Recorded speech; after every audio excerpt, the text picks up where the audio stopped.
Assalamualaikum dan salam sejahtera kepada doktor dan rakan-rakan sekalian. Nama saya Nurul Afiqah binti Ahmadi, memegang nombor kad Matric D2021109853. Saya akan membentangkan elemen pra dan pasca bagi wawancara kendiri. Siapa saya sebagai insan? Saya melakarkan sebatang lilin bagi menggambarkan kepribadian diri saya. Api lilin yang dinyalakan sudah tentu akan menyinari bilik yang gelap menjadi cerah. Api lilin ini menggambarkan diri saya sebagai seorang yang boleh menceriakan hari-hari orang yang berada di sekeliling saya. Selain itu, api lilin ini juga menggambarkan diri saya yang berani. Contohnya, berani bercakap di hadapan kelas, berani untuk bertanya, serta berani untuk berdikari. Lilin yang cair turut menggambarkan diri saya yang suka akan ketenangan kerana saya sendiri tidak suka merasa stres atau tertekan apabila melakukan sesuatu kerja. Saya lebih suka memilih untuk melakukan kerja dengan lebih cepat dan tidak suka bertangguh bagi mengelakkan diri saya merasa tertekan. Setiap orang mempunyai seseorang insan yang mereka idolakan. Saya telah memilih untuk mencontohi seorang pensyarah UPSI iaitu Profesor Dr. Supayah, anak lelaki Najiapan. Saya ingin mencontohi beliau kerana kepribadian beliau semasa mengajar di dalam kelas sangat menarik. Beliau seorang yang periang, beramah dan penuh tenaga semasa memberi kuliah. Saya ingin menginspirasikan beliau kerana saya ingin mengajar bakal anak murid saya mengikut gaya beliau yang aktif di dalam kelas.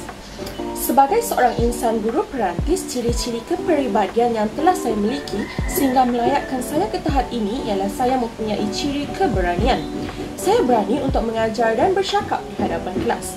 Selain itu, saya juga seorang yang tegas dalam mengajar dan menghuraikan sesuatu perkara dan menjadikan perwatakan saya lebih garang apabila saya mengajar.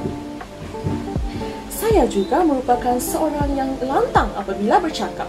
Suara saya yang kuat membolehkan orang yang berada di sekeliling saya dapat mendengar dengan jelas. Saya turut mempunyai minat yang mendalam terhadap profesion perguruan sehinggakan saya suka mengajar dan bercakap di hadapan kelas. Antara ciri yang paling utama yang ingin saya perelokkan ialah ciri keberanian saya.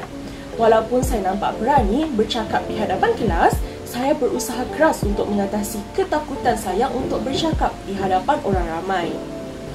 Saya sebenarnya gemetar untuk bercakap di hadapan orang ramai sehingga menyebabkan tangan saya sentiasa berpeluh apabila menunggu giliran saya untuk membentang.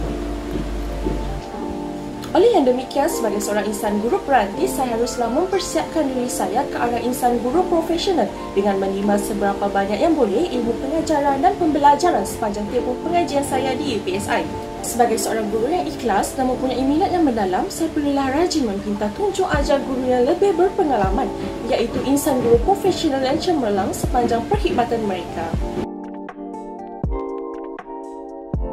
Merujuk semula catatan wawancara kendiri dalam bahagian 1, saya dapat menilai bahawa keberanian diri saya semakin meningkat kerana saya kini berani mencuba benda baru serta berani mengambil risiko. Saya telah banyak mempelajari perkara yang tidak pernah saya lakukan seperti berani mendekati insan guru profesional walaupun telah ditolak oleh guru tersebut, berani bertanya kepada orang ramai berkenaan cara membuat sijil dan plak, serta berani mengutip dana dan sebagainya. Saya telah mempelajari bahawa diri saya kini semakin tabah dan berpendirian tetap semasa menjalankan tugas. Merujuk catatan wawancara kendiri dalam bahagian 2 pula, saya dapat pelajari bahawa kepribadian saya yang berani telah membantu saya menjayakan program PSM di SJKC Chun Sin.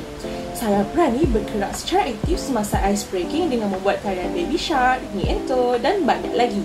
Selain itu, kepribadian diri saya yang tegas turut membantu saya mengingati ahli-ahli yang lain untuk membuat tugasan dan menetapkan tempoh untuk menyiapkan tugasan. Hasil daripada pembelajaran saya sepanjang kursus KPG 3013 ini, saya telah menjadi seorang insan yang teliti dalam menjalankan tugas. Saya sering menjadi penggerak ahli kumpulan saya kerana saya akan menyenaraikan tugasan-tugasan dan pembahagian tugas kepada mereka. Saya turut menjadi seorang yang tegas dalam kalangan ahli kumpulan saya. Saya sering menegur sekiranya tiada respon daripada mereka atau gerak kerja mereka yang lambat kerana saya sering memantau docs dan Canva. Implikasi daripada perubahan kepribadian saya ini, saya sudah tentu akan menjadi bakal insan guru profesional yang hebat suatu hari nanti. Saya akan lebih bersedia untuk menerima segala tugasan yang akan diberikan oleh guru dan pihak sekolah. Ia juga menjadikan saya seorang guru yang berani untuk mencuba benda baru dan mengharungi pelbagai cabaran yang akan mendatang. Selain itu, hal ini sudah tentu akan membentuk diri saya untuk menjadi guru yang tegas dan teliti dalam mengajar anak murid saya. Saya akan memastikan tugasan disiapkan mengikut giliran dan keperluan semasa agar setiap tugasan tidak tertangguh dan diabaikan. Dalam pada itu, kepribadian saya yang lantang dan aktif akan menjadikan saya seorang guru yang periang di dalam kelas. Saya berazam akan mewujudkan suasana kelas yang menyeronokkan dengan gaya penyampaian yang seronok serta ilmu yang berasaskan pengalaman dalam kehidupan seharian. Sekian itu sahaja daripada saya. Terima kasih.